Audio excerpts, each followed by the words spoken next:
जय.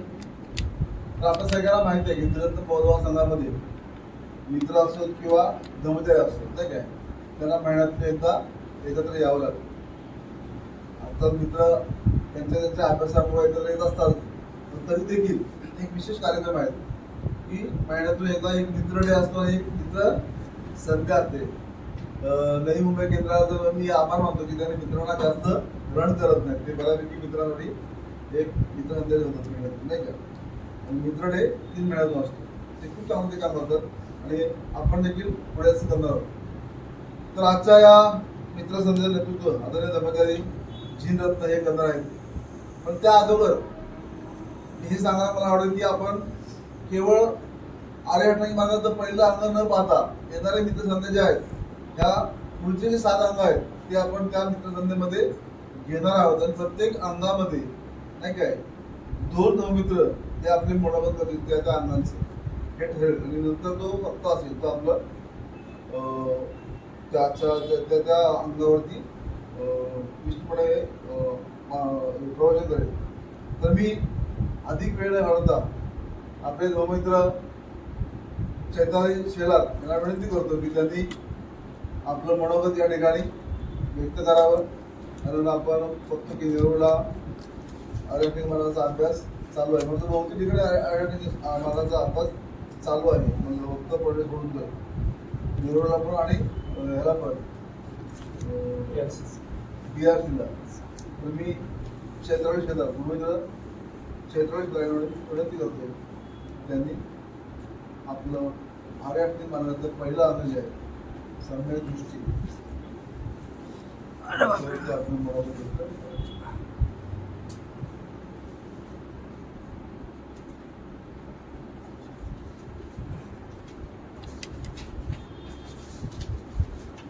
सर्वांना जय. सम्यक दृष्टीमधून काय शिकावे आणि व्यक्तित्व जीवनात कसे परिवर्तन करावे या विषयावर मनोगत आज करत आहे. सम्यक दृष्टी जीवन परिवर्तनाचा व्यावहारिक मार्ग, उद्देश, सम्यक दृष्टीचा वैयक्तिक जीवनातील उपयोग आणि त्यातून घडणारे तांत्रिक परिवर्तन स्पष्ट करणे. आपण भगवान बुद्धांच्या अष्टांगिक मार्गात सर्वात महत्त्वाच्या आणि पहिल्या अंगावर म्हणजेच सम्यक दृष्टी या विषयावर अत्यंत महत्त्वाचे चिंतन करत आहोत. अष्टांगिक मार्गाचे 2 भाग पडतात. एक म्हणजे दर्शन मार्ग, सत्य पाहणे आणि दुसरा भावना मार्ग, ते आचरणात आणणे. आज माझ्या या मनोगतात मी याच विषयावर बोलणार आहे की केवळ बुद्धीच्या पातळीवर सम्यक दृष्टी म्हणजे काय हे समजून घेण्यापेक्षा त्यामधून आपण प्रत्यक्ष काय शिकले पाहिजे आणि आपले दैनंदिन व्यक्तित्व जीवनामध्ये त्याद्वारे कसे आणि काय परिवर्तन घडवून आणले पाहिजे. सम्यक दृष्टी मधून काय शिकावे. सम्यक दृष्टी आपल्याला केवळ एक विचार देत नाही तर जगण्याकडे पाहण्याचा एक नवीन डोळा देते. यातून आपण प्रामुख्याने 3 गोष्टी शिकल्या पाहिजे. पहिली शिकवण, गोष्टींना जसे आहे तसे यथाभूत पाहणे. आपण अनेकदा जगाकडे स्वतःच्या पूर्वग्रहातून, रागातून किंवा मोहातून पाहतो. सम्यक दृष्टी आपल्याला शिकवते की परिस्थिती किंवा व्यक्तीला आपल्या आवडीनुसार न पाहता तिचे जे सत्य रूप आहे तसेच पाहणे. दुसरी शिकवण, कर्माची आणि कार्यभावाची जबाबदारी घेणे. या जगामध्ये कोणतीही गोष्ट चमत्कार किंवा निव्वळ योगायोग घडत नसते. ह्याच्या असण्याने ते होते. प्रतित्य समुपाद हा निसर्गाचा नियम आहे. जर माझ्या आयुष्यात दुःख असेल तर त्याला इतर कोणी किंवा देव, नशीब जबाबदार नसून माझे स्वतःचे विचार आणि कर्म जबाबदार आहे. ही जाणीव म्हणजे सम्यक दृष्टी. तिसरी शिकवण, नित्यतेचा स्वीकार. जगात काही कायमस्वरूपी नाही. सुख असो या दुःख ते बदलणारच आहे हे समजल्यामुळे माणसाच्या मनातील अजावी आसक्ती कमी होते. व्यक्तिगत जीवनात परिवर्तन कसे करावे. आता सर्वात महत्त्वाचा प्रश्न, ते तत्वज्ञान आपण आपल्या दैनंदिन जीवनात कसे उतरवायचे. धम्म धम्मपदात म्हटलेले आहे की नुसते ग्रंथ वाचणारा माणूस हा दुसऱ्याच्या गायी मोजणाऱ्या गवळ्यासारखा असतो. म्हणून आपल्याला गवळी नाही तर साधक बनायचे आहे. त्यासाठी खालील बदल करावे. 1. प्रतिक्रिया देण्यापूर्वी थांबा. भावचक्रासारखे व्यक्तिगत जीवनातील जेव्हा कोणी आपल्या राग आणेल, अपमान करेल किंवा आपल्या मनासारखे घडणार नाही, म्हणजेच जेव्हा वेदना निर्माण होईल तेव्हा तात्काळ उलटून भांडण्याऐवजी तृष्णा, द्वेष इथे काही सेकंद स्मृती, माइंडफुलनेस, जागृती ठेवणे. प्रतिक्रिया देणे थांबवणे. शांत राहून परिस्थिती हाताळणे. हा एक छोटासा बदल कौटुंबिक आणि सामाजिक भांडणे संपवून टाकेल. सचेतन आणि अचेतन मनाची सांगड घालणे. आपल्याला बुद्धीने कॉन्शियस माइंड केवळ ती रागावणे कॉन्शियस माइंड कळते की रागावणे वाईट आहे, तरीही अचेतन मनात सबकॉन्शियस माइंड जुन्या संस्कारामुळे आपण रागावतो. हे बदलण्यासाठी दररोज ध्यान करणे. ध्यानामुळे सम्यक दृष्टी केवळ डोक्यात नाही तर ती अचेतन मनाच्या नसांमध्ये भिनते. आपण आपले स्वभाव दोष दूर होतात. कन्या मित्रताची संगत धरणे किंवा सेवाभाव वाढवणे. अहंकार, इगो कमी केल्याशिवाय जीवनात परिवर्तन होत नाही. यासाठी स्वार्थीपणा सोडून गरीब, वृद्ध आणि गरजू लोकांची सेवा करणे व अशा कल्याण मित्रांच्या संगतीत राहणे. 4. मिथ्या दृष्टी, अंधश्रद्धा व दैववाद मनातून काढून टाकणे. माझ्या नशिबात हेच होते, देवानेच माझे असे केले किंवा माझ्यावर कोणी तरी करणे केली आहे. अशा चुकीच्या समजुती, मिथ्या दृष्टी मनातून काढून टाकणे. स्वतःला बजावून सांगणे की मी माझ्या भाग्याचा विधाता आहे. माझे प्रयत्न आणि माझी योग्य कर्माची दृष्टी माझे भविष्य बदलू शकते. 3 वर्षाच्या मुलालाही समजे इतका सोपा धम्म आहे, पण 80 वर्षाच्या म्हाताऱ्याला तो आचरणात आणणे कठीण आहे. कारण आचरणासाठी ऊर्जा आणि प्रामाणिक इच्छाशक्ती, सम्यक संकल्प लागतो. आजपासून आपण जेव्हा जगाकडे पाहू तेव्हा पूर्वग्रहाचा चष्मा काढून सम्यक दृष्टीचा चष्मा लावूया. सुखदुःखाच्या प्रसंगात स्वतःचे मानसिक संतुलन न गमावता जागृत राहू योग्य ते कर्म करूया. जेव्हा आपली दृष्टी बदलते तेव्हाच आपले व्यक्तिगत जीवन बदलते आणि जेव्हा व्यक्ती बदलेल तेव्हा समाज आणि राष्ट्र बदलते. भगवान बुद्धांनी दिलेली ही सम्यक दृष्टी आपल्या सर्वांना जीवनात प्रकाश आणो या सदिच्छासह मी माझे मनोगत थांबवते. नमो बुद्धाय. जय. शिल्पकार बोधिसत्व डॉक्टर बाबासाहेब आंबेडकर, त्रिरत्न बौद्ध महासंघाचे संस्थापक, आपले सर्वांचे कल्याण मित्र, उर्गेन बंदे संरक्षित यांच्या विचारांना त्रिवार वंदन करून उपस्थित आजच्या कार्यक्रमाचे जे प्रवचनकार आहेत माझे कल्याण मित्र आदरणीय धर्मचारी जिनरत्न, कार्यक्रमाचं सुसूत्रबद्ध संचालन आणि जे प्रास्ताविक वगैरे केलं ते आदरणीय धर्मचारी धर्मकर, आपण सर्व उपस्थित धर्मचारीगण, धम्म मित्र, बंधू आणि भगिनी, आपल्या सर्वांना मैत्रीपूर्ण जय. आजचा जो विषय आहे तो आमच्या तिघांमध्ये म्हणजे तिघांनाही एकच विषय आहे आणि जे आमचे गुरु आहे, कल्याण मित्र आहेत माझे, त्यांनीच हा विषय घेतलेला आहे आणि ते याचं म्हणजे मुद्देसूद आणि खूप चांगलं स्पष्टीकरण आपल्याला देणार आहे. चैत्राली ताईंनी सुद्धा यातला काही भाग घेतलेला आहे. तरी मी जे काही म्हणजे आज थोडक्यात त्याबद्दल माझ्या समजेनुसार जे काही बोलणार आहोत त्यात जर काही चुका झाल्या तर तुम्ही मला समजावून द्या अशी अपेक्षा करतो. याआधी आपण सर्वांनीच कुठे ना कुठे वाचनातून म्हणा किंवा वर्गातून म्हणा आपण हा अभ्यास केलेला आहे आणि हा जो अभ्यास आहे हा भगवान गौतम बुद्धांनी सारनाथ येथील मुक्तायवनात पहिल्यांदा जेव्हा बुद्धत्व प्राप्तीनंतर काही थोड्याच दिवसांनी जो धम्मोपदेश केला त्यालाच आपण धम्मचक्र प्रवर्तन म्हणतो. त्याद्वारे आपला अलौकिक असा बुद्धत्व प्राप्तीचा अनुभव समस्त मानव जातीस त्यांनी कथन केला आहे. त्याप्रथम धम्म प्रवचनातील प्रमुख शिकवण ही 4 आर्य सत्याची होती. त्यातले आपल्याला ते 4ही आर्य सत्य माहित आहे. दुःख, त्याच्यानंतर दुसरं जे आर्य सत्य आहे ते दुःख समुदाय, दुःखाचं कारण आहे.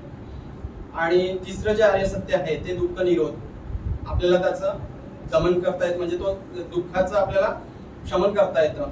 आणि ते करण्यासाठी मग एक मार्ग आहे आणि तो मार्ग म्हणजे आर्यश्रेणी मार्ग. आणि या आर्यश्रेणी मार्गातलं जे पहिलं मार्ग आहे तो आहे सम्यक दृष्टीचा. आणि त्या सम्यक दृष्टीमध्ये आपल्याला जी काही सम्यक म्हणजे आपल्याला त्याचा अर्थ माहिती आहे, परिपूर्ण दृष्टी म्हणजे दर्शन, म्हणजे जे काही हा दृष्टी मार्ग आहे आपण आपल्या बघण्यातून, जो सम्यक दृष्टीचा जो काही उगम आहे तो आपल्या बघण्यातून होणार आहे. जसं आपण जर बोर्डाकडे बघितलं तर इथे 3 गोष्टी दाखवलेल्या आहेत. एक 2 चक्र दाखवलेले आहे, एक भवचक्र दाखवलेलं आहे आणि दुसरं बुद्ध चक्र म्हणजे 5 बुद्ध दाखवलेले आहे. आणि तो एक मार्ग दाखवलेला, त्या मार्गामध्ये दोघांकडे आपण कसं जाऊ शकतो. भवचक्र म्हणजे हे दुःख मार्ग आहे. आपला संसार जो आहे हा दुःखमय आहे, याची आपण इकडे आल्यानंतर प्रत्येकाला प्रचिती झालेली आहे. याच्या आधी आपण जेव्हा दुःखात होतो, दुःखातूनच आपल्याला दृष्टी निर्माण झाली, कुठेतरी आपल्याला दुःखाचा अनुभव आला आणि आपण त्या दुःखाच्या अनुभवातून आपण या मार्गाकडे वळलेलो आहोत. आपल्या सर्वांचं ध्येय एकच आहे, आपल्याला बुद्धत्व प्राप्तीपर्यंत पोहोचायचं आहे. ज्याचा प्रयत्न आहे, ज्याची त्याची वैयक्तिक जबाबदारी आहे की आपण तिथपर्यंत कसे पोहोचणार आहोत. आपलं आचरण ज्या पद्धतीचं असेल त्या पद्धतीचा मार्ग आपल्याला सुखकारक होणार आहे. आणि सर्वांचा अंतिम उद्देश जो आहे तो सुखप्राप्तीचा आहे. सर्वांना माहिती आहे की हे जे जीवन आहे, आपलं भौतिक जीवन, हे दुःखाचं आहे आणि आपण त्या दुःखातून मुक्त होण्यासाठी म्हणजे सुखाचा अनुभव घेण्यासाठी आपण ही काही धावपळ करत असतो. आणि पूर्णत्व सुखाची जी प्राप्ती आहे ते म्हणजे बुद्धत्व आहे. तर बुद्धांनी आपल्याला जी प्राप्ती झाली त्या प्राप्तीपर्यंत आपल्याला पोहोचण्यासाठी मार्ग दिलेला आहे आणि तो एकमेव मार्ग म्हणजे सम्यक आजीविकेचा मार्ग आहे. त्यातलं पहिलं अंग जे आहे दर्शन, सम्यक दृष्टीचा उगम जो आहे तो कुठल्या पद्धतीने आपल्यामध्ये होऊ शकतो. तर याचे बरेचसे प्रसंग आपल्या जीवनामध्ये येत असतात आणि आपण त्याकडे बघतो. त्या प्रसंगातून आपल्याला कधी अनुभव येतो, कधी येत नाही, कधी आपण त्या दुःखातच लुडबळत असतो आणि आपण त्यातून वर उठत नाही. तर त्यापैकी काही जे काही आहे त्याबद्दल मी तुम्हाला सांगतो की वैयक्तिक जीवन हे जे दुःख अनुभव किंवा वियोग किंवा हानी होतं आपली, जसे एखाद्या प्रसंगामध्ये आपण बघतो की पूर आला असेल आणि त्या पुरामध्ये जर आपली संपूर्ण जे काही आयुष्याची कमाई आहे ती जर वाहून गेली असेल किंवा एखाद्या वेळेस भूकंप झाला असेल, त्या भूकंपामध्ये पूर्णतः नष्ट झालं असेल. आपण बघितलं आपल्या समोरचा अनुभव होता लातूरमध्ये जेव्हा भूकंप आला होता आणि आपण तिथे त्यातून मार्ग काढण्यासाठी आपण आपली 2 वसतिगृह सुद्धा तिथे निर्माण केली होती आणि त्या वसतिगृहामध्ये आपण काही लोकांना आधार दिला होता. तर ही जी भूकंपाची वेळ होती तेव्हा ते पूर्णतः निस्त्रभूत झालं होतं. बऱ्याच लोकांना त्यातून अनुभव आला की दुःख म्हणजे कधीही काहीही होऊ शकतं आणि या दुःखाच्या अनुभवातून बऱ्याच लोकांना सम्यक दृष्टीचा म्हणजे उगम झालेला आहे. कधी कधी काही गूढ अनुभव असतात, म्हणजे त्याच्यामध्ये निसर्गाचं दर्शन असेल. जसं आपण जर एखाद्या वेळेस गेलो, निसर्ग असा स्थिर असतो आणि निसर्गात गेल्यानंतर आपल्याला असं वाटतं की काय सुंदर आहे, मला हेच हवं होतं, मला अशाच ठिकाणी म्हणजे अशा पद्धतीचं हे. आणि त्यातूनही आपल्याला कधी कधी म्हणजे एक आपल्या जीवनाकडे बघण्याचा एक दृष्टिकोन मिळतो. त्यातूनही आपण सम्यक दृष्टीचा अनुभव घेत असतो किंवा उगम होत असतं. एवढंच आहे की आपण तो उगम झाल्यानंतर ती मानसिक अवस्था आपण किती काळ टिकवून ठेवतो, त्या वाटचालीवर आपण वाटचाल करतो का. तिसरं आहे की एखाद्या वेळेस आपण सुमधुर संगीत ऐकत असतो आणि त्या संगीतातून किंवा एखादी चित्र आहे, जसं आपण जर विहारात गेलो किंवा आपले जे शिबिर केंद्र आहे, तुम्ही बोरधरणला जर गेला असेल तर बोरधरणचं जे काही शिबिर केंद्र आहे आणि तिथे जे ते बुद्ध ठेवलेले आहेत, त्याच्याकडे गेल्यानंतर आपल्याला असं बघत राहावं असं वाटतं.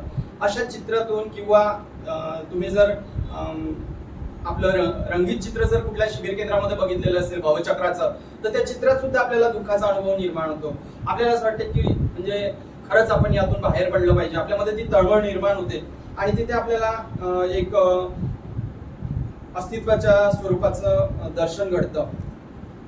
बरेच वेळा सखोल चिंतन म्हणजे हे सगळे काही जे आहे ते आपल्या अभ्यासात आलेले आहेत. सखोल चिंतन केल्याने सुद्धा तो अनुभव येऊ शकतो. ध्यानाच्या सरावाच्या परिणामातून म्हणजे नुसतं एकदा ध्यान केल्याने नाही, तर जे वारंवार आपण ध्यान करतो आणि त्यातून म्हणजे सुस्पष्ट जागृती कायम राहते आपली आणि त्यातून सुद्धा आपल्याला तो अनुभव येऊ शकतो. लोकसेवा आहे, वृद्धसेवा आहे. बरेच डॉक्टर आहेत जे वृद्धांची सेवा करतात प्रामाणिकपणे, लोकांची सेवा करतात. काही टीचर्स आहेत जे सेवाभावी असतात आणि त्यातून त्यांना खूप सुखलाभ होतो. त्यातून ते वरच्या पातळीवर उठण्याचा प्रयत्न करतात. आणि एक अजून एक त्याच्यामध्ये एक हे आलेलं आहे की वृद्ध अवस्था. म्हणजे कधी कधी काय होतं की वय वाढलं की आपली समजदारी वाढतं. बरेच वेळा आपण त्या गोष्टीकडे म्हणजे एका समजदारीच्या दृष्टीने बघण्याचा प्रयत्न करतो. पण याचा अर्थ असा नव्हे की म्हणजे वयानुसार आपल्याला तशी दृष्टी प्राप्त होते. हा चुकीचा गैरसमज पण होऊ शकेल. पण वयानुसार काही लोकांमध्ये तेवढी समजदारी येतं आणि त्या पद्धतीचं हे होतं. आणि अजून एक आहे की कल्याण मित्रता. आपण सर्वांनी कल्याण मित्रतेचा अनुभव घेत असतो. कल्याण मित्रासोबत जेव्हा आपण वेळ घालवतो, बऱ्याच गोष्टीची उकल करतो, तेव्हा आपल्याला खूप काही सुस्पष्टता म्हणजे येतं आणि आपल्याला एक असं वाटतं की खरंच म्हणजे हा संपर्क किंवा हा जो वेळ आहे हा असाच कायम राहो आणि आपण या सुखाचा अनुभव घेत राहू. असं हे आपल्यामध्ये सम्यक दृष्टीचा उगम होण्याचे काही उदाहरणं होती किंवा काही गोष्टी होत्या. आणि मग आपण जे काही एक हे जे चित्र म्हणून दाखवलेले आहे त्याच्यामध्ये 3 चित्र आहेत. एक भवचक्र, 5 ध्यानी बुद्ध मंडळ आणि प्रतिमांचा उदरगामी चक्रकार मार्ग. याच्यातून सुद्धा म्हणजे भवचक्राला आणि त्या बुद्धत्वाला एक जोडणारा तो मार्ग आहे. यातून सुद्धा आपण त्या भवचक्रामधून बाहेर पडण्याच्या काही कड्या आहेत, तिथून आपण या चक्राला तोडू शकतो. तर आपण जर आपल्या स्वतःच्या अनुभवाला जर कधी विचार केला, आपण स्वतःकडे बघितलं, तर खरंच ही दृष्टी जी आहे ही खूप महत्वाची आहे. आपण छोट्या छोट्या दैनंदिन जीवनामध्ये आपल्या या दृष्टीचा विकास घडवू शकतो. बऱ्याच गोष्टी आपण जशा आहे तशा बघत नाही आणि छोट्या छोट्या गोष्टीतून मग आपल्याला दुःख होत असतं. जसं जर आपण एक विचार केला की घरामध्ये कप आहे आणि कपाला जर आपण एक वस्तू चिनी माती समजून जर बघितलं नाही तर तो कप फुटला याचंही आपल्याला दुःख होतं आणि त्याच्यामुळे सुद्धा आपण कुणावर तरी ओरडत असतो.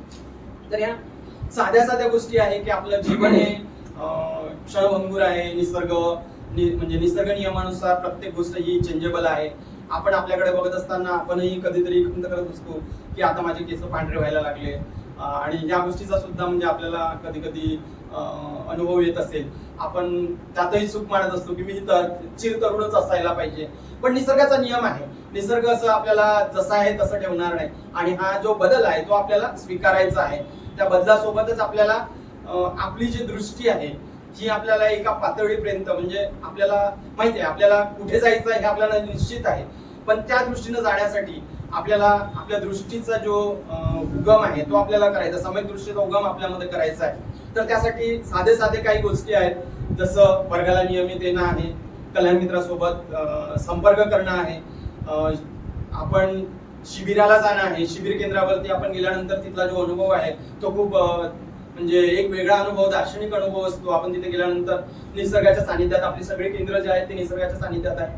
निसर्गाच्या सानिध्यात जातो आपण. तिथे गेल्यानंतर आपल्याला म्हणजे एक असं वाटतं की काल्पनिक बुद्धभूमीमध्ये आपण आलेलो आहोत असा अनुभव येतो.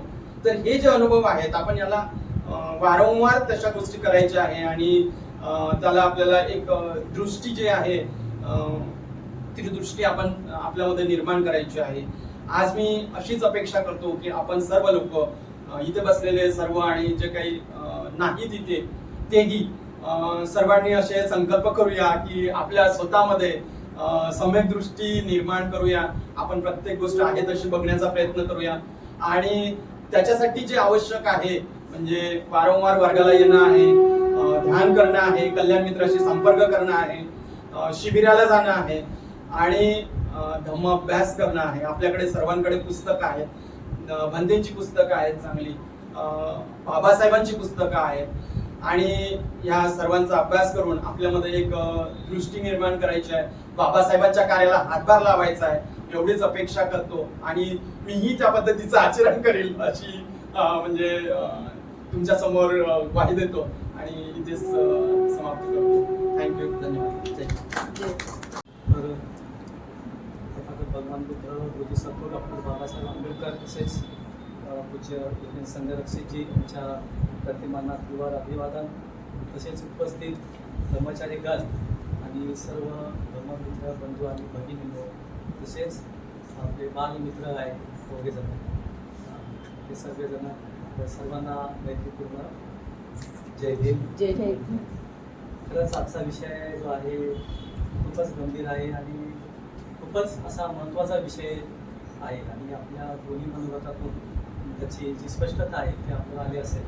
जो आर्याश्रम मार्गाचा जो अभ्यास आहे तो आपल्या दोन्ही मित्र संघटकांनी या ठिकाणी एक धर्ममित्रांना अधिक चांगल्या पद्धतीने स्पष्टता यावी, जे बौद्धिक पण आहे आणि आचरणात्मक दोन्ही गोष्टींनी चांगल्या पद्धतीने अधिक स्पष्टता यावी या उद्देशाने या ठिकाणी हा अभ्यास सुरू करण्यात आलेला आहे. त्याचं एक ओपनिंग आजच्या वर्गातून होत आहे आणि ती आर्याश्रम मार्गातील सम्यक दृष्टी हे जे काही पहिलं अंग आहे त्यातून आपण ही गोष्टीची सुरुवात करीत आहोत.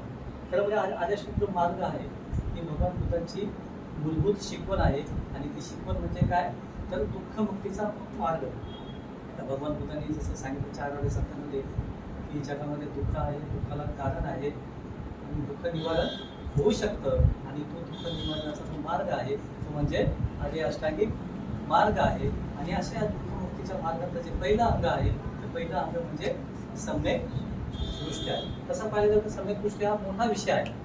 मला वाटतं आमच्या वर्गामध्ये जवळजवळ 40 वर्ग त्याचे झालेले आहेत. 40 वर्ग म्हणजे किती मोठा विषय असेल हे आपल्याला लक्षात येत असेल. दोन्ही मित्रांनी त्याचं जे सारांश आहे त्यांनी त्या सांगण्याचा प्रयत्न केला आणि मला या ठिकाणी जसं मला सांगितलं आपला उद्देश आहे हे घेण्याचा ही अधिक आपल्याला स्पष्टता यावी त्यासाठी आपण ही गोष्ट घेत आहोत. आणि मला असं वाटतं की एका वर्गामध्ये एका प्रवचनामध्ये ही गोष्ट खरंच इम्पॉसिबल आहे आणि म्हणून बघू आता मी जे काही गोष्टीतून घेण्याचा प्रयत्न करणार आहे तर निश्चितपणे मला असं वाटतं की आपल्याला त्याची मदत होईल, आपल्याला त्याची स्पष्टता येईल. सम्यक दृष्टीची स्पष्टता करून घेण्यासाठी आपण खऱ्या अर्थाने जो प्रत्येक समुद्राचा जो मार्ग आहे तो प्रत्येक समुद्राचा मार्ग आपण या ठिकाणी पाहणार आहोत. आणि जसं सम्यक दृष्टीचा जो काय उद्देश आहे तो उद्देश निश्चितच आपल्या मनातून आलेला आहे. तो म्हणजे उद्देश काय तर आपल्याला जे काय सत्य आहे सत्याच्या दृष्टीचा जो साक्षात्कार आहे तो आपल्याला सम्यक दृष्टीतून होतो. नुसता दृष्टीचा साक्षात्कार नव्हे तर त्या मार्गाचं स्वरूप देखील आपल्याला या सम्यक दृष्टीच्या अंगातून होत असतं. आणि हे जे सम्यक दृष्टी समजून घेण्याचा जो काय मार्ग आहे तो प्रतिमांचा मार्ग आहे आणि तत्वांचा मार्ग आहे. तर ह्या प्रत्येक समुद्राचं जे काही चिंतन आहे प्रत्येक समुद्रात हा जो विषय आहे ह्या चिंतनातून मला असं वाटतं की या तिन्ही मार्गाचा आपल्याला दर्शन घेण्याचा आपण प्रयत्न करणार आहोत. आणि म्हणून प्रत्येक समुत्पाद जो विषय आहे तर प्रत्येक समुत्पाद जो म्हणजे 12 निदान आहेत, 12 दुवे आहेत. जे काय भवचक्रातलं जे काय चौथं जे काय वर्तुळ आहे हा म्हणजे काय प्रत्येक समुत्पाद आहे. आणि प्रत्येक समुत्पाद याचा अर्थ काय तर प्रत्येक म्हणजे प्रत्यय. प्रत्यय म्हणजे काय तर कारण आणि समुत्पाद म्हणजे काय तर उत्पत्ती. म्हणजेच काय प्रत्येक समुत्पाद म्हणजे काय कार्यकारण भाव, कारण आणि परिणाम. म्हणजे प्रत्येक गोष्टीला काहीतरी कारण आहे आणि त्याचा परिणाम आहे. ती शिकवण म्हणजे ते आपल्याला दुःखाचं निदान कळतं. ह्या चौथ्या चक्र जे आहे चौथं जे वर्तुळ आहे त्यातून आपल्याला दुःखाचं निदान कळतं, दुःखाचं कारण कळतं, दुःखाचा उगम देखील कळतो, दुःखाचं कारण देखील कळतं आणि दुःखातून कसं बाहेर पडायचं हे देखील ह्या चौथ्या वर्तुळातून कळतं. तर हे अविद्या म्हणजे ज्याला आपण म्हणतो की जे काही प्रतिज्ञ समुत्पादामध्ये जे काही पहिली जी अविद्या आलेली आहे, या ठिकाणची पहिली जी अविद्या जी कडी आलेली आहे, ते म्हणजे असं म्हणतात की समस्त दुःखाचं मूळ कारण हे अविद्या आहे. तर अविद्याचा नाश झाला, अविद्येचा जर नाश झाला तरच खऱ्या अर्थाने आपण काय होतो म्हणतात की त्या सगळ्या कड्या तुटतात. जसं आपली चेन असते, आपण नाही का चेन घालतो गळ्यामध्ये, त्यातली एक जरी समजा कड्याने बनलेली असते चेन, ती एक जरी निकळली तरी काय होते, चेन तुटते. तशाच प्रकारे असं म्हणतात जर अविद्या ही जी कडी जर तुटली तर सगळ्या कड्या काय होतात, तुटतात आणि आपण दुःखमुक्त होऊ शकतो. अशा प्रकारे प्रतिज्ञ समुत्पाद म्हणजे जसं मगाशी पण सांगितलं उमेशने, की प्रतिज्ञ समुत्पाद म्हणजे काय की याच्या होण्याने हे होत असते, याच्या असण्याने हे असते आणि याच्या न होण्याने हे होत नसते. म्हणजे ए असेल तर बी आहे, बी असेल तर सी आहे, जर सी नसेल तर बी नाही आणि बी नसेल तर सी नाही. आलं लक्षात? तर अशा प्रत्येक गोष्टी ही एकमेकांवरती अवलंबून आहे. ही गोष्ट आपल्याला प्रतिज्ञ समुत्पादातून कळत असते.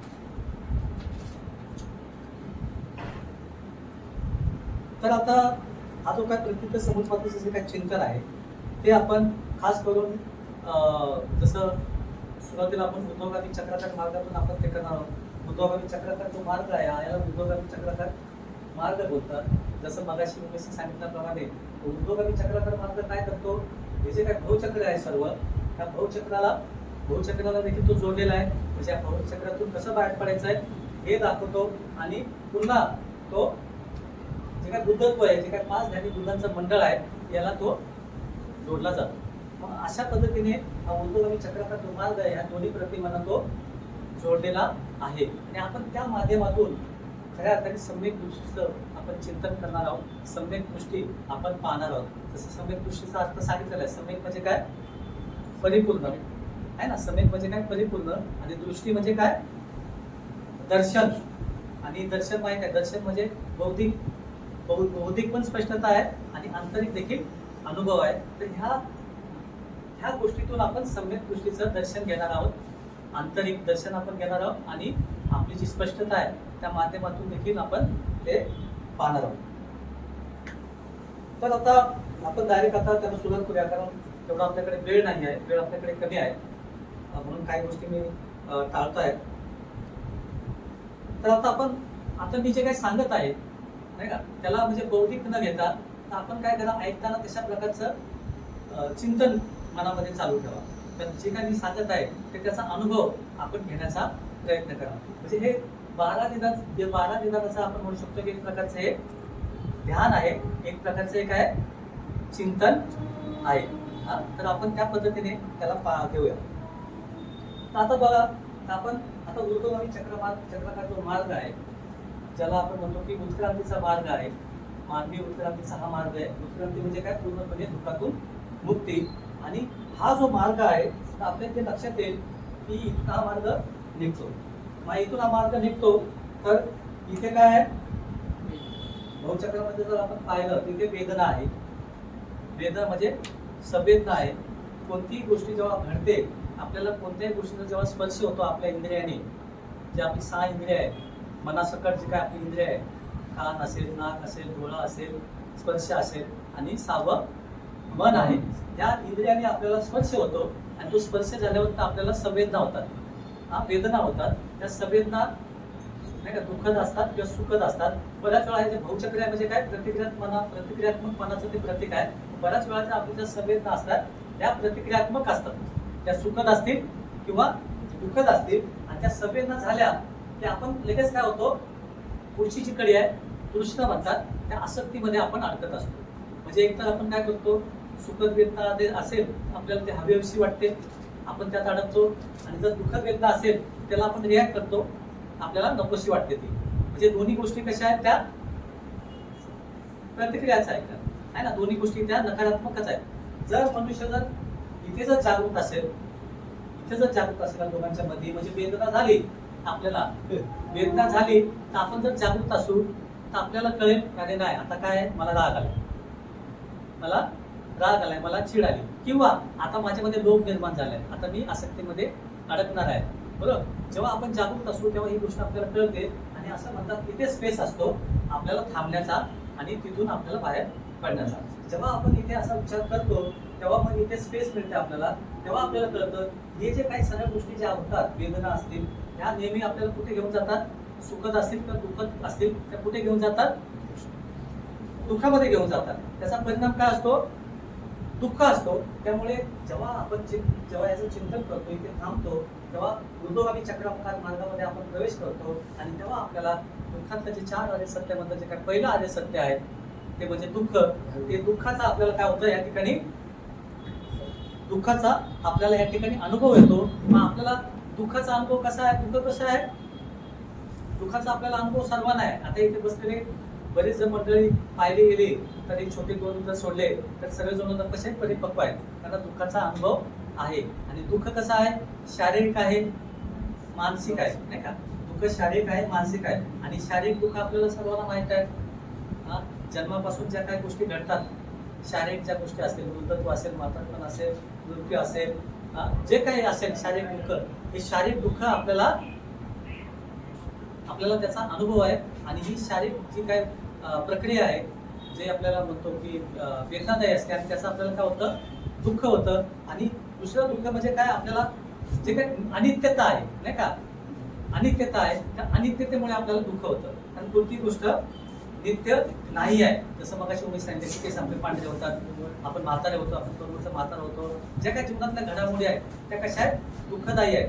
आणि सर्वात गोष्ट म्हणजे असमाधानाचं दुःख. असमाधान आपण प्रत्येक गोष्ट आपल्या मनासारखी घडणारी नाही आहे आणि त्याच्यामुळे आपण काय होत असतो, दुःखी होत असतो. आपल्या ज्या सर्व इच्छा आहेत त्या कधीच पूर्ण होत नसतात. तर मला वाटतं शेवटच्या मंडळीने पुढे बसवून द्यावं, थोडंसं मी हे होतो, डिस्टर्ब होतो. मला वाटतं माझं झाल्यानंतर आपण केलं तर बरं, हो हो, कारण विषय थोडासा काय मी कनेक्ट म्हणत आहे माझ्या, माझं सर्व लक्ष खाण्याकडे जायचं बसू दे. आणि पुन्हा मी तुळशीमध्ये अडकलं माझं पुढचं. तर सर्वात गोष्ट या ठिकाणी महत्वाची आहे, म्हणजे या दुःखाच्या ठिकाणी असमाधानाचं दुःख हे फार महत्वाचं आहे. की असमाधानाचं दुःख असं असतं की आपल्या सर्व कोणतीच इच्छा आपल्या मनासारखी पूर्ण होत नाही. आपल्याला वाटतं की सर्व गोष्टी माझ्या मनासारख्या झाल्या, पण जगामध्ये अशी एकही व्यक्ती नाही की त्याच्या सर्व इच्छा पूर्ण होत नाही. आणि आपण नेहमी काय करत असतो, इतरांकडे पाहत असतो. आपण काय करतो, इतरांकडे पाहत असतो की दुसरा असा आहे, दुसरा तसा आहे, त्यांच्या घरात ते आहे, यांच्या घरात ते आहे, हे पती पत्नी असे आहे, हे बघा असे राहतात, ते बघा कसे राहतात, त्यांच्याकडे असं आहे, त्यांच्याकडे तसं आहे. आणि याच्यामुळे आपण सतत कसं असतो, असमाधानी असतो. पण आपल्याला हे कळत नाही आहे प्रत्येकाचं घर कसं असतं, कशाने बनलेलं आहे, काचेने बनलेलं आहे. हा आलं लक्षात. जसं मी गेल्या वेळेस सांगितलं, घरोघरी काय असतात, मातीच्या चुली असतात, पण आपल्याला नेहमी दुसऱ्याचं चांगलं दिसतं. आलं लक्षात. आणि आपण नेहमी असमाधानी राहतो आणि हे असमाधानाचं दुःख असतं आणि ह्या ठिकाणी आपल्याला त्याचा अनुभव येतो आणि आपल्याला कळतं की अरे यस, जरी आपण म्हणत असो की सुख याच्यामध्ये आहे, सगळ्या गोष्टी नाही, हे मला मिळालं तर मी सुखी होणार आहे, ह्या गोष्टीचं रिफ्लेक्शन या ठिकाणी होतं आणि आपल्याला दुःखाची खऱ्या अर्थाने जाणीव होते. पहिल्या आर्य सत्याची म्हणजे ह्या पहिल्या आर्य सत्य दुःखाची जाणीव कशी होते, आपण म्हणू शकतो की एक समज आपल्याला होती, पूर्णपणे जाणीव होत नाही या ठिकाणी, पण निदान आपल्याला कळतं या ठिकाणी. आणि कळल्यानंतर आपल्याला वाटतं की नाही, आता मला काय केलं पाहिजे, या दुःखातून बाहेर पडलं पाहिजे. आणि आपण शोध घेतो आणि आपल्याला कळतं यस, हा मार्ग आहे की जिथून मला दुःख निवारण होऊ शकतो. ही गोष्ट आपल्याला कळते आणि ती कळल्यानंतर आपल्यामध्ये दुसऱ्या जी हे आहे, काय म्हणतो, ऊर्ध्वगामी चक्राकार मार्गाचं अंग आहे. आता हे जी अंग आहे ही कशी आहेत, एका अंगातून दुसऱ्या अंगाचा विकास होतो, म्हणजे हे अंग विकसित होऊन दुसरं अंग निर्माण होतं. तर ह्या दुःखाच्या अंगातून काय होतं, आपल्याला श्रद्धेचा उगम होतो. श्रद्धेचा उगम होतो. श्रद्धा म्हणजे काय, विश्वास. आपल्याला कळतं जरी दुःख असेल तरी पण त्याच्यावरती काय आहे, मार्ग आहे, दुःख मुक्त होऊ शकतो मी, त्याच्यावरती विश्वास बसतो. आणि तो विश्वास म्हणजे काय, श्रद्धा आहे. आणि म्हणून आपण काय करतो, जो मार्ग आहे त्या मार्गावरती, जो मार्ग आहे आणि तो मार्ग ज्याने दाखवलाय की अशी जी काय अतिउत्तरची काय म्हणतो त्याला मूल्य आहे त्याला आपण काय करतो प्रतिसाद देतो. म्हणजे जे काय चांगलं आहे नाही का आपल्याला काय वाटतं मी सुखी असलो पाहिजे, मला आनंदी असलो पाहिजे, माझं कल्याण झालं पाहिजे, हे काय मूल्य आहेत चांगली आणि त्या मूल्यांना आपण काय करतो प्रतिसाद देतो आणि ती म्हणजे काय श्रद्धा आहे. मग आता ही मूल्य जी आहे अतिउच्च मूल्य आहे तर कोणामध्ये ते मूल्य आहे, कोणी त्याचा अनुभव घेतलेला आहे, कोणी ह्या जगाला ती गोष्ट दिलेली आहे आणि कोणी ह्या गोष्टीचा अनुभव घेतलेला आहे नाही का, त्या लोकांकडे आपण पाहतो आणि त्याच्या प्रती आपण काय करतो श्रद्धा आपली काय होतो, श्रद्धा आपली काय होतं निर्माण होते आणि ती श्रद्धा कोणावरती निर्माण होते तर आपल्या आदर्शांवरती 3 रत्नांवरती आपली श्रद्धा आपली काय होतो आपण त्याच्याकडे आकर्षित होतो. आणि असं म्हणतात हे जे काही श्रद्धेचं अंग आहे ते आपल्या आध्यात्मिक जीवनात किंवा धम्म जीवनात हे आपलं पहिलं पाऊल आहे आणि अशा पद्धतीने आपल्यामध्ये श्रद्धा निर्माण होते आणि ह्या श्रद्धेच्या अनुभवातूनच नंतरचं पुढचं अंग आपलं काय होतं विकसित होतं. पुढच्या अंगामध्ये आपण प्रवेश करतो त्या श्रद्धेतून आपल्याला काय पुढचा अंग निर्माण होतो त्याला प्रमोद म्हटलंय आणि प्रमोद म्हणजे काय आनंद नाही का. म्हणजे असं आनंद म्हणजे काय आपण पाहायला गेलं तर आपण जेव्हा आपल्या धर्मजीवनाकडे पाहिलं, जेव्हा आपल्याला सत्य कळालं, आपल्याला आदर्श कळाला, संघामध्ये आपण दाखल झालो तर सर्वप्रथम आपण जेव्हा ह्या ठिकाणी येतो तर बघा तुम्हाला अनुभव असेल की आपल्याला काय निर्माण होतो आनंद निर्माण होतो. आपण जेव्हा इथे येतो आपण एकमेकांना भेटतो, जेवण करतो, आपण नाही का किती आनंद असतो आपल्यामध्ये. म्हणजे जेव्हा आपण या धर्मजीवनामध्ये येतो तेव्हा आपल्याला आनंद निर्माण होतो. आपलं जे अंतःकरण आहे ते काय उच्चमूळ निघतं, उन्नत होतं आणि आपल्याला वाटतं यस खऱ्या अर्थाने आता ह्या आनंदी जेव्हा जीवन आपल्याला आनंद मिळतो धर्मातून तेव्हा आपल्याला वाटतं की खरंच आता माझ्यामध्ये काहीतरी बदल होत आहे. जे मी ह्या ठिकाणी अनुभवत होतो दुःख आहे ना आता वाटायला लागलं नाही आहे तर मला आता त्याच्यातून काहीतरी सापडत आहे, मला काहीतरी मिळत आहे आणि त्याबद्दल आपल्याला आनंद निर्माण होतो. काही प्रमाणात आपल्याला या ठिकाणी समाधान वाटायला लागतं आणि आपण शांतीचा आणि आनंदाचा आपण या ठिकाणी अनुभव घेतो. आता हे पाहायला गेलं तर हा जो अनुभव आहे आपल्याला खास करून जेव्हा आपण शिबिरामध्ये असतो, ध्यानामध्ये असतो किंवा खूप मैत्रीच्या वातावरणामध्ये असतो तो निश्चितपणे आपल्याला हा अनुभव येत असतो. आणि मग ह्या अनुभवातूनच आपण काय करतो पुढच्या ज्या आनंदाच्या अनुभूतीतून आपण प्रीतीचा उगम होतो. आनंदाच्या अनुभूतीतून आपल्याला प्रीतीचा उगम होतो. आणि प्रीती म्हणजे काय, प्रीती म्हणजे जो आनंद आहे नाही का त्या आनंदाचं रूपांतर प्रीतीमध्ये होतं. म्हणजे काय ते आपण पाहतो जेव्हा आपण धम्माच्या संपर्कात येतो, जेव्हा एका शिबिरामध्ये असतो तेव्हा आपल्याला आपल्या अंगामध्ये काहीतरी रोमांच निर्माण होतात, आपलं अंग शहारून जातं. आनंद जेव्हा आहे ना आपल्या शरीरावरती तो दिसतो.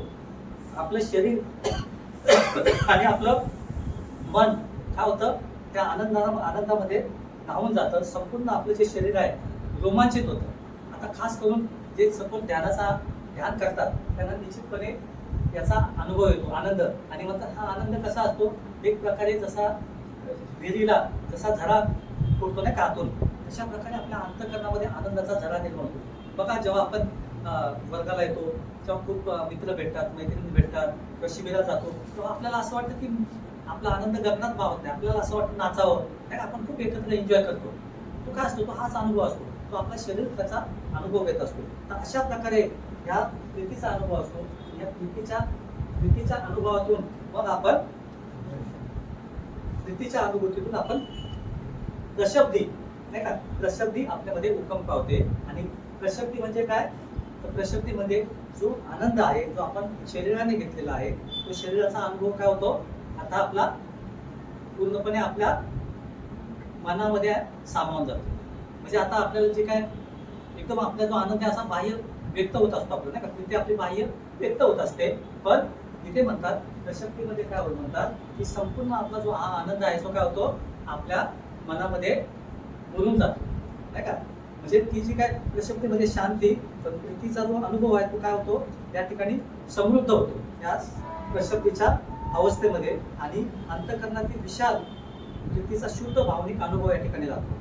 म्हणजे ही गोष्ट कशी आहे ही पण ध्यानाचाच अनुभव आहे. तर आपण पाहायला गेलं तर आपण आनंदी असू आपण प्रीती निर्माण होते तर या ठिकाणी काय होतं त्याचं पूर्णपणे आपलं मन अनुभव घेत असतो. तुम्हाला गरज नाही उड्या मारण्याची तुम्हाला गरज नाही. ते सर्वपणे शारीरिक जी कृती आहे ती आपली काय होते, मागे जाते. त्याचं रूपांतर कशामध्ये होते, मनामध्ये होतं. मन आपलं पूर्णपणे आनंदी असतं, मन पूर्णपणे आपल्या प्रीतीने भरलेलं असतं.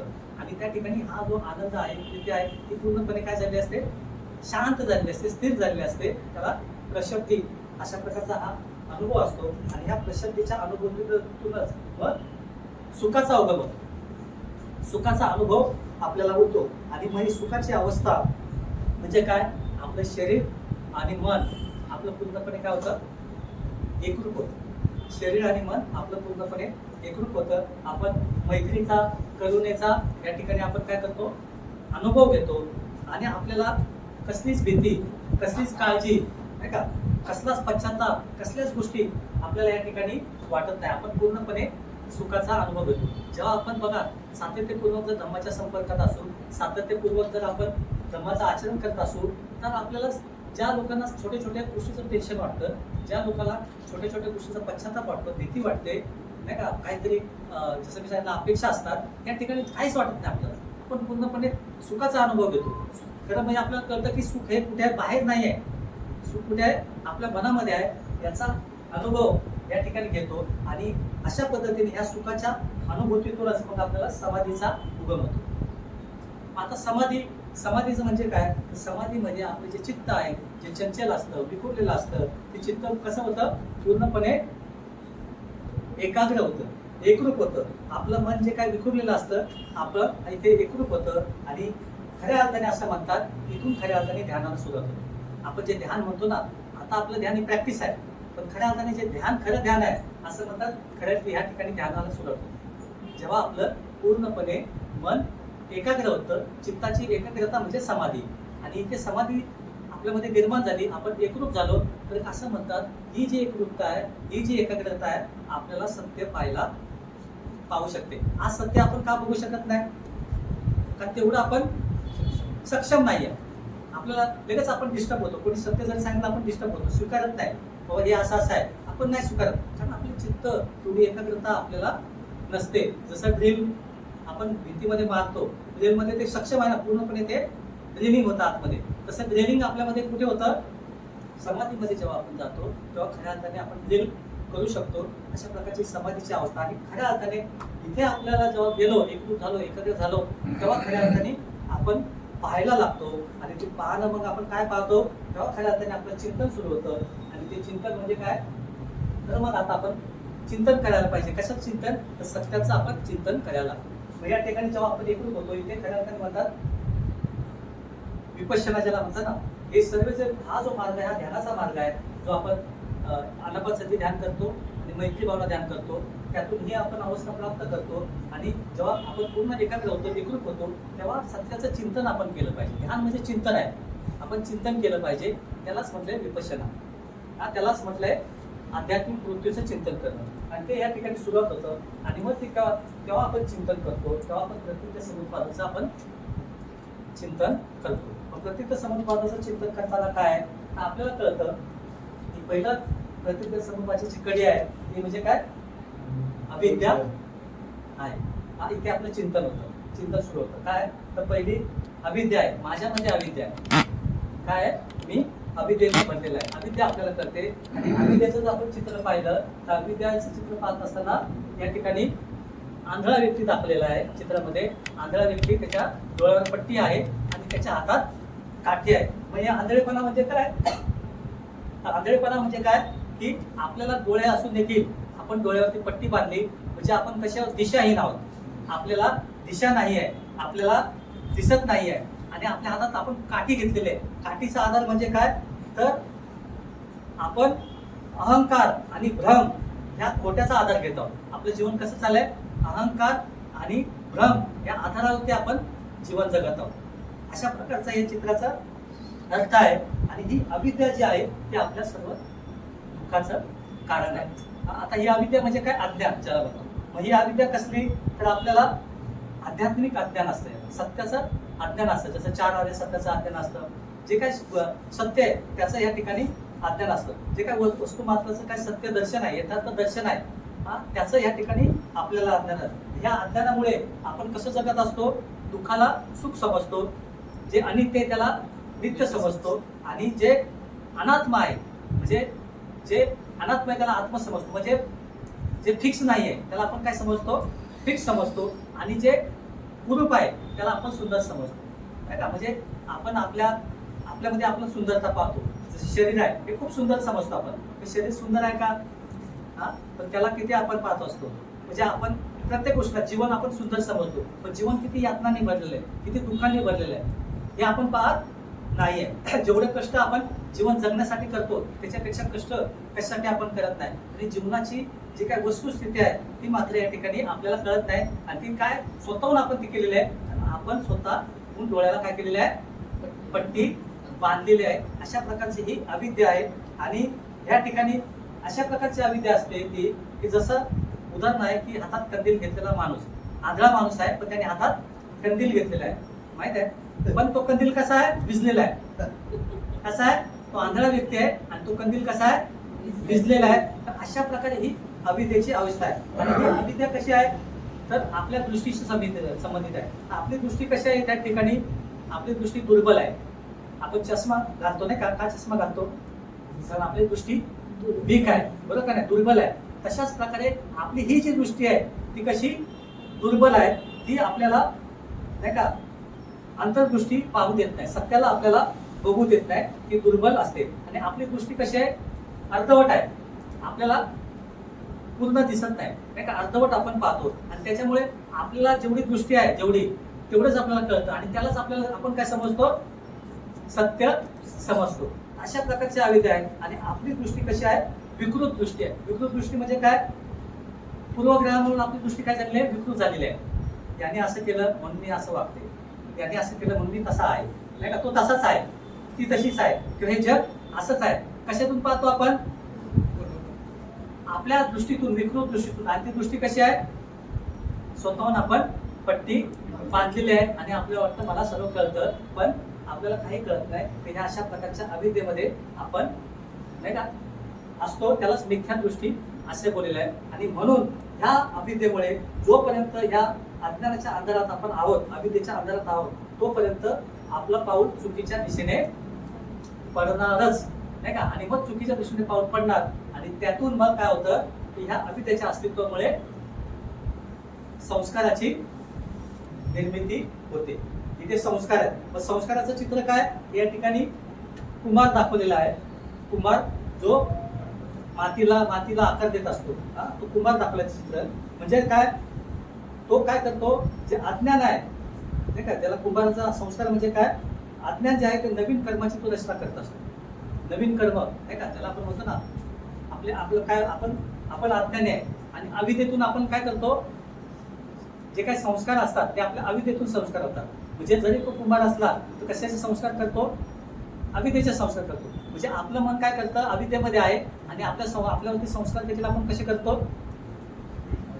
अविद्येचेच करतो. जशी आपली दृष्टी असते तशाच प्रकारचे आपल्यावरती संस्कार असतात. आणि मग ते संस्कार कसे असतात, जितके नवीन संस्कार आपण घडवतो त्याप्रमाणे तितके ते चाक फिरत राहते. म्हणजे चाक कशाचं प्रतीक आहे, फिरण्याचं प्रतीक आहे. तो काय करतो, चाक फिरून काय करतो, त्या मडक्याला आकार देतो. आणि चाक कशाचं फिरवतो, तो अविद्येचं चाक फिरत असतो. आणि अविद्येचं चाक फिरून जे काही मडकं घडणार आहे ते कसं घडणार आहे, अविद्येचं घडणार आहे.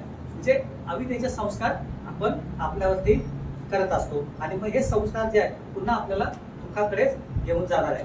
म्हणजे मनात येणारे विचार आणि संस्कारच आपल्या पुढील जीवनाला काय करत असतात, आकार देत असतात. जशा प्रकारचे आपले संस्कार तसं आपण पुढे घडत असतो. अशा प्रकारे या संस्कारातूनच काय होतं, मग पुढची जी कडी आहे विज्ञान, त्याची निर्मिती होत असते. विज्ञान म्हणजे काय, तर विज्ञान म्हणजे जाणीव त्याला म्हणतात. विज्ञान म्हणजे जाणीव म्हणतात.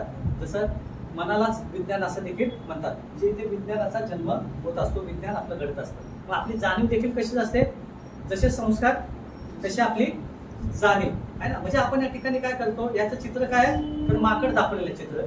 माकड आहे, माकड चित्र आहे, माकडच चित्र आहे. आणि तो माकड काय करतो, आपल्याला माहित आहे माकड कसं आहे, स्थिर नसतं. म्हणजे आपल्या या ठिकाणी जी मनाची प्रवृत्ती आहे ही चंचल मनाची प्रवृत्ती आहे. कुठे, या विज्ञानामध्ये. आपलं मन कसं असं चंचल असतं आणि या ठिकाणी आपण सतत जे काय आपली अविद्या आहे, जशा प्रकारचे संस्कार आहेत त्याप्रमाणे आपण काय करत असतो, उड्या मारत असतो इकडे, म्हणजे त्या ठिकाणी आपण भाव घेत असतो. म्हणजे जवळजवळ आपण पुनर्भव ज्याला म्हणतो त्याची प्रक्रिया आहे. पुनर्भव म्हणजे काय, आपल्यामध्ये जे काही तृष्णा आहे, अविद्येतून आले तृष्णा, त्यासाठी आपण सतत काय करत असतो, धडपडत असतो.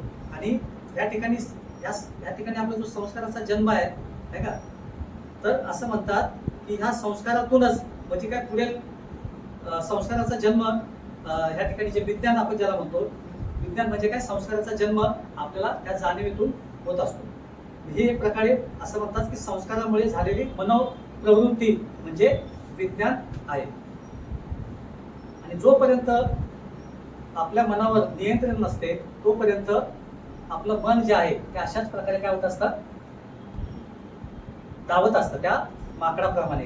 आणि मग ह्या विज्ञानामुळेच पुढे पुढची जी कडी निर्मिती होते, त्याचा जन्म होतो, ते म्हणजे काय, नाम आणि रूप.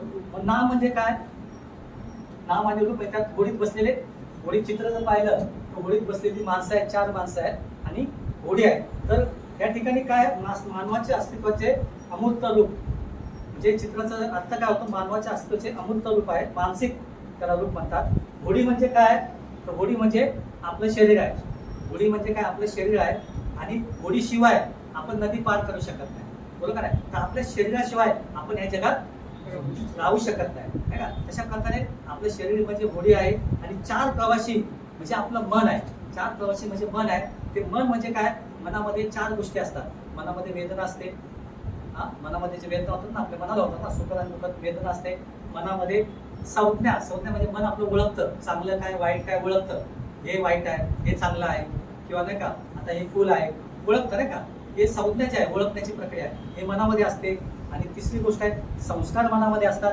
आणि चौथी गोष्ट म्हणजे विज्ञान, ज्याला जाणीव म्हणतो, ज्याला मन म्हणतो, ते देखील या मनाचे प्रकार. म्हणजे मनाचे 4 भाग आहेत. प्रवासी म्हणजे काय, 4 हे मनाच्या भाग आहेत, ते 4 मनाच्या अवस्था आहेत. आणि नावाडी या ठिकाणी असतो. नावाडी म्हणजे काय, या प्रवासाला आपल्या काय करतो, काय म्हणतो त्याला, दिशा दाखवत असतो, बरोबर आहे. अशा प्रकारे या चित्राचा अर्थ असतो. पण आता या ठिकाणी आपलं मन आणि जे रूप आहे ते कशा पद्धतीने घडलेलं आहे, जशा प्रकारचे आपले संस्कार, तशाच प्रकारचे आपली वेदना, तशाच प्रकारचे आपले ओळख, आणि तशाच प्रकारचं आपली जाणीव, ज्याला विज्ञान म्हणतो, तर तशाच प्रकारचा आहे. मग आता घोडी कुठे जाणार, आपली कुठे जाणार, ज्या प्रकारचे संस्कार आहेत आपले अविद्येचे, त्याचप्रमाणे आपला मार्ग देखील त्या दिशेने जात असतो.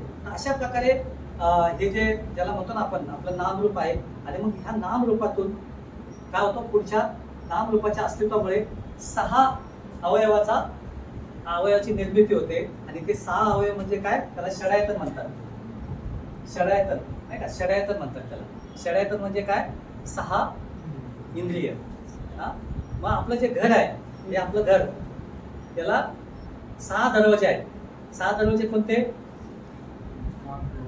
नाक, डोळे, कान, जिव्हा आणि त्वचा, स्पर्श आणि मन, 6वं मन. हे आपल्या घराचे दरवाजे आहेत. आणि मग हे दरवाजे काय करतात,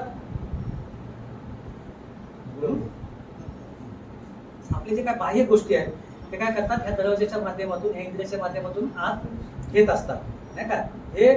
हे जे दरवाजे आहेत ते काय करतात, आपल्या जशा इच्छा आहेत त्या इच्छेमध्ये काय करतात, ते अडकलेले असतात. आणि अशा पद्धतीने हे अडकलेले असल्यामुळे आपल्याला बाह्य जगाचा ह्या इंद्रियामधून स्पर्श होतो. आणि या अवयवामधून, या षडायतनमधून, या 6 इंद्रियामधून कशाचा जन्म होतो, स्पर्शाचा जन्म होतो. आणि स्पर्श म्हणजे काय, तर स्पर्शाचं चित्र काय दाखवलंय, आलिंगन घातलेले स्त्री पुरुष दाखवले. म्हणजे स्पर्श कसा आहे, असं म्हणतात, हे चित्र कसं दाखवत आहे, तीव्र थेट संपर्क, एवढा पटकन संपर्क असतो असं म्हणतात. जशा पद्धतीने स्त्री आणि पुरुषांची अटॅचमेंट असते नाही का, तशा पद्धतीने स्पर्श असं म्हणतात की एकदम थेट होतो, एकदम नाही का. आपल्याला कोणत्याही आपल्या इंद्रिय संपर्कात गेलं, जसं 6 इंद्रिय आहे, 6 इंद्रियातून अशा पद्धतीने स्पर्श होतो, आपल्याला लगेच स्पर्श होतो. आपल्याला एवढी तीव्र ज्याला म्हणतो ना, फास्ट गती असते अटॅचमेंटची, जशी स्त्री पुरुषांची एकमेकांप्रती असते त्या पद्धतीने. तात्काळ आपल्या मनामध्ये काय होतात, त्या इंद्रियाच्या माध्यमातून आपल्या मनामध्ये भावना निर्माण होतात, स्पर्श निर्माण होतात. आता या ठिकाणी स्पर्श कसा होत असतो, तर 3 गोष्टीमुळे स्पर्श होतो. एक, स्पर्श होण्यासाठी आपले इंद्रिय असावे लागतात, डोळा असेल बरोबर, विषय असावा लागतो, भजी विषय असतात, आपल्या डोळ्याने आपली भजी पाहिली. आणि तिसरा विषय काय, जाणीव. आपल्याला काय झालं, जाणीव झाली की भजी खूप छान आहे, चविष्ट आहे, नाही का. या 3 गोष्टी झाल्या तर त्या ठिकाणी काय होतो, स्पर्श निर्माण होतो. तर हे स्पर्श अशा पद्धतीने असतो की जोपर्यंत या 3 गोष्टी एकत्र येत नाही तोपर्यंत आपल्याला स्पर्श होत नाही. आणि जेव्हा 3 गोष्टी एकत्र येतात तेव्हा आपल्याला स्पर्शाचा अनुभव येतो. आणि ह्या स्पर्शातूनच काय होतं, आपल्याला वेदना होते. स्पर्श झाला की आपल्याला वेदना तयार होते. आणि वेदनेचं चित्र काय दाखवलंय, या ठिकाणी बाण घुसलेला, डोळ्यात बाण घुसलाय माणसाच्या, ते चित्र दाखवलेलं आहे. आणि हे चित्र काय दाखवतोय की बाह्य जगातले जे काय अनुभव आहेत, बाह्य जगातले अनुभव तितक्याच तीव्रतेने आपल्याला प्रभावित करतात. डोळ्यात बाण लागतो म्हणजे काही साधी गोष्ट नाहीये, आहे ना, घुसतो एकदम डायरेक्ट. तशा प्रकारे आपल्याला काय करतात, ते स्पर्श होतो ना, तशा प्रकारे आपल्याला वेदना होतात, त्या सुखद असतील किंवा दुःखद असतील, त्या बाणाप्रमाणे. म्हणजे बाण कसा डोळ्याला लागतो आणि आपली डोळ्याला लागला, आपल्याला बाण जर डोळ्याला लागला तर आपले डोळे राहतील का, आपली दृष्टी निघून जाईल. आणि दृष्टी निघून जाणं म्हणजे काय, आपल्याला अयोग्य समजण्याची क्षमता आपण या ठिकाणी गमावतो. कारण आपल्याला जेव्हा अनुभव येतो, वेदना होते, तेव्हा आपल्याला चांगलं काय वाईट कळत आहे का नाही. आपल्याला एखादी गोष्टीची वेदना झाली, मला मोठं काहीतरी तृष्णा निर्माण झाली, मोठं घर घ्यायचंय तर मला हे पाहिजे, तेव्हा आपण, आपली समज नसते बाबा माझ्याकडे पैसा आहे का, माझी क्षमता आहे का. आपण काय करतो, उलाढाल्या करतो, कर्जबाजारी होतो आणि आपण काय करतो, ती गोष्ट करतो. अशा प्रकारचे डोळ्यात बाण लागलेला असला आपल्याला दिसतच नाहीये, नाही का, आपण तृष्णेच्या आधी जातो. अशा पद्धतीने या ठिकाणी वेदना होते. आणि वेदना झाल्यानंतर वेदनेतून कशाची निर्मिती होते, तृष्णेची निर्मिती होते, नाही का. वेदनेतून तृष्णेची निर्मिती होते. आणि मग तृष्णा म्हणजे काय, तृष्णेचं या ठिकाणी चित्र दाखवलेलं आहे. मद्य पिणारा व्यक्ती आणि मद्य म्हणजे काय, आपल्याला गुंगे असते, आपण शुद्धीवर नसते. तशा पद्धतीने जेव्हा वेदनेतून माणूस तृष्णेमध्ये अडकतो, त्याला शुद्धता नसते, तो भानावर नसतो की मी काय करत आहे याचं त्याला कळत नाही. अशा पद्धतीने त्याची इच्छाशक्ती निर्माण होते. तृष्णा म्हणजे काय, इच्छा, भाव, तहान, नाही का, म्हणजे कधीही न संपणारी तहान म्हणतात त्याला. या ठिकाणी विवेक बुद्धी आपली नष्ट झालेली असते. आपल्याला चांगलं वाईट काय कळत नाही, आपण तात्कालिक सुखासाठी काही करायला तयार झालेलो असतो. इच्छा समुद्रातील असं म्हणतात पाण्यासारखे आहे, जसं जितका आपण पिऊ तितकी तहान भागत नाही. जेवढं आपल्यामध्ये तृष्णा असेल, जेवढी आपली नाही का आसक्ती असेल, ती आपली भागत नाही. आज हे घेतलं तर उद्या दुसरं, तिसरं, चौथं, नाही का, आपली ताण भागत नाही. अशा प्रकारची ही जी तृष्णा आहे, नाही का, ज्याला इंद्रिय तृष्णा असते, आपली ज्याला भोग तृष्णा असते, विभोग तृष्णा असते, तर त्या पर्यंत जाणार नाही. अशा पद्धतीने ही जी काही तृष्णा आहे, ही तृष्णा अशी म्हणतात, विहिरीत एखादा व्यक्ती पडलेला असतो आणि पडलेला असतो, नाही का, आता त्याला माहित आहे माझं खाली पडलं तर माझा जीव धोक्यात आहे, खाली पडलेला तर जीव धोक्यात आहे. आणि असं म्हणतात की तो विहिरीत पडलेला, तो अडकलेला असतो झाडावरती, त्याचा हात सुटला तर तो विहिरीत पडणार आहे, वरून साप पण आहे त्याच्या डोक्यावरती. आता काय करायचं, पण त्याच ठिकाणी असं म्हणतात मधाचं पोळं असतं आणि त्या मधाच्या पोळ्यातून मध खाली पडत असतं आणि तेवढ्या याच्यामध्ये पण तो काय करत असतो, मध खात असतो. तर अशा म्हणतात तृष्णेमध्ये अडकलेला माणूस असा असतो की त्याला माहित आहे जीवन अस्थिर आहे, नाही का, कळतं त्याला, पण तरी देखील तो काय करतो, तृष्णेमध्ये अडकलेला असतो. अशा प्रकारची भयंकर अशी तृष्णा आहे. आणि मग या तृष्णेमधूनच कशाची निर्मिती होते, उपादानाची निर्मिती होते. उपादान म्हणजे काय, तीव्र आसक्ती. म्हणजे आता तृष्णा काय करते, प्रत्यक्ष कृती करते, प्रत्यक्ष ते काय करते, कृती करायला लागते. आणि त्याला उपादान म्हणतात, त्याला तीव्र आसक्ती म्हणतात, लोभी प्रवृत्ती म्हणतात. त्या ठिकाणचं चित्र दाखवलंय, ते चित्र म्हणजे झाडावरती फळ तोडणारा व्यक्ती. म्हणजे या ठिकाणी आपण काय करतो, आता जमा करण्याची प्रवृत्ती आपली निर्माण. त्या तृष्णेमध्ये आपण अधिक काय झालेला असतो, भाग गेलेला असतो. म्हणजे विषय सुखाने आपण आसक्त झालेला असतो. अशा पद्धतीने आपण या आसक्तीमध्ये अडकतो. आणि मग ह्या आसक्तीमधून आपण कर्माच्या जाळ्यात पूर्णपणे अडकला असतो आणि त्यातूनच कशाची निर्मिती होते? भाव. भाव म्हणजे काय? तर भाव म्हणजे पुन्हा पुन्हा त्या गोष्टीचा अनुभव घेणे. म्हणजे आपल्या तृष्णेचा आता या ठिकाणी काय झाला असतो? पूर्णपणे आपला जन्म झालेला असतो. या ठिकाणी तृष्णेचा जन्म झाला असतो, ज्याला आपण म्हणतो कर्माची या ठिकाणी परिपक्वता निर्माण, फळ आपलं पिकलेलं असतं नाही का या ठिकाणी.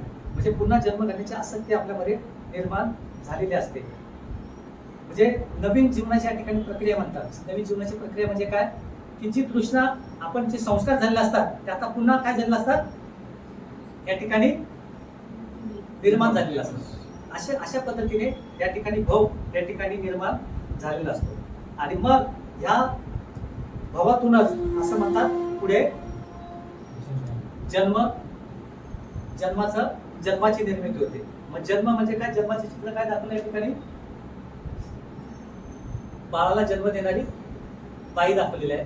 म्हणजे या ठिकाणी काय दाखवलं आहे की दुःखाच्या नवीन चक्राची नांदी या ठिकाणी होते. म्हणजे मागील कर्माचा परिणाम आपण काय करतो या ठिकाणी भोगत असतो नाही का. म्हणजे गर्भवती स्त्री का दाखवलेली या ठिकाणी, आपल्या बाळाला जन्म दाखवणारी स्त्री का दाखवली या ठिकाणी?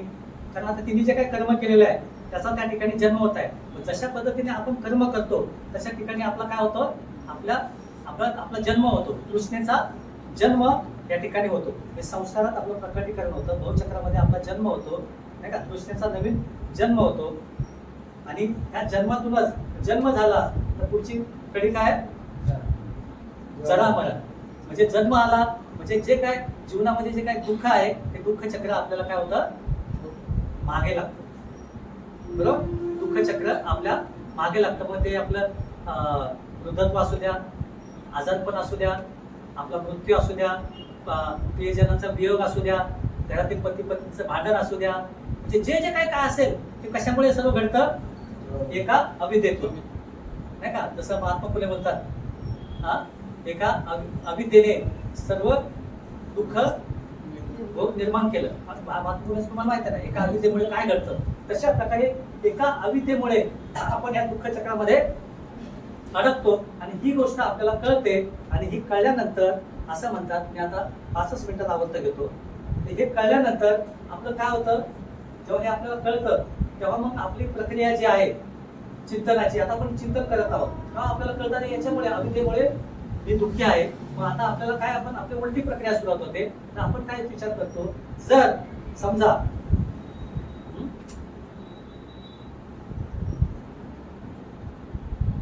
समजा या ठिकाणी जरा मरण आहे, आपल्या आता उलटी प्रक्रिया सुरू होणार. तर जरा मरण काय आहे? जो जरा मरण आहे, जन्म आहे म्हणून काय? जरा मरण आहे. जन्म आहे म्हणून काय म्हणतो त्याला आपण? जीवनात दुःख भोगतो. जर जन्माचा आपण जर निरोध केला, जन्मच आपल्याला नसेल तर आपल्याला दुःख नसेल. दुःख चक्र नसेल. जर आपण हे जे काय भव आहे, संसाराची काय आपण या ठिकाणी निर्मिती करतो, जर तेच आपलं नसेल तर आपल्याला जन्म नसेल. आणि जर समजा आसक्ती आपल्यामध्ये नसेल, उपादान ज्याला म्हणतो, जर ते उपादान नसेल, त्याचा जर आपण विरोध केला, हा जो संसार आहे तो आपला निर्माण होणार नाही. बरोबर? आणि जर आपल्यामध्ये तृष्णाच आपली नसेल, तर तृष्णा गेली तर आपल्याला आसक्ती निर्माण होणार नाही. आणि जर आपल्यामध्ये वेदनाच नसेल, सुखद आणि दुःखद आपल्याला वेदनाच झाली नाही तर आपण तृष्णेमध्ये अडकणार नाही. आणि जर आपल्याला स्पर्शच झाला नाही, स्पर्शच नसेल तर आपल्यामध्ये वेदना निर्माण होणार नाही. आणि जर आपल्याला समजा आपले जे 6 इंद्रिय षडायतन आहे, ते जर षडायतन आपण जर समजा ज्याला आपण म्हणतो की तशा प्रकारचा स्पर्शच आपल्याला झाला नाही, तशा प्रकारचा आपण स्पर्शच आपण घेतला नाही, तर आपला स्पर्श या ठिकाणी होणार नाही. आणि जर आपल्यामध्ये जे नामरूप आहे, जे 5 स्कंद मी सांगितले नाही का, नामरूप आहे मन आणि शरीर, जर मन आणि शरीरच आपलं नसेल तर आपण जे काय 6 इंद्रिय आहेत, तर 6 इंद्रियाचा आपण अनुभव घेणार नाही. आणि जर आपल्यामध्ये विज्ञान नसेल, जे जाणीव आहे, ज्याला तृष्णेची जाणीव म्हणतो, तर तृष्णेचं विज्ञान नसेल तर आपल्यामध्ये नाम आणि रूप निर्माण होणार नाही. आणि जर आपल्यामध्ये तृष्णेचे संस्कार नसतील तर आपल्यामध्ये तशा प्रकारचं विज्ञान निर्माण होणार नाही. आणि जर आपल्यामध्ये अविद्याच नसेल तर संपूर्ण दुःखचक्र आपलं नष्ट होईल आणि दुःखचक्र नष्ट झालं की आपण ह्या मार्गातून, आता मी याची स्पष्टता करणार नाही काय काय का आपल्याकडे वेळ आहे. ह्या मार्गातून एक अनुभव इथे यथाभूत ज्ञान दर्शन होतं, त्याला सम्यक दृष्टी म्हणतात, अस्तित्वाचं सत्य दर्शन होतं आणि इथून आपण मग बुद्धत्वाची अवस्था प्राप्त करतो. आणि बुद्धत्व म्हणजे काय? मैत्री, करुणा, विर्य आणि प्रज्ञा. आणि ह्या 5 जे बुद्ध अवस्था आहेत, ह्या 5 बुद्ध अवस्थाची आपण प्राप्ती करतो. तर अशा पद्धतीने हे समजणं म्हणजे सम्यक दृष्टी. ठीक आहे, मी थोडंसं तुमचा 5-10 मिनिटं जास्त घेतो, त्याबद्दल क्षमा मागतो आणि या ठिकाणी थांबतो. तरी बऱ्याच गोष्टी मी झाल्या.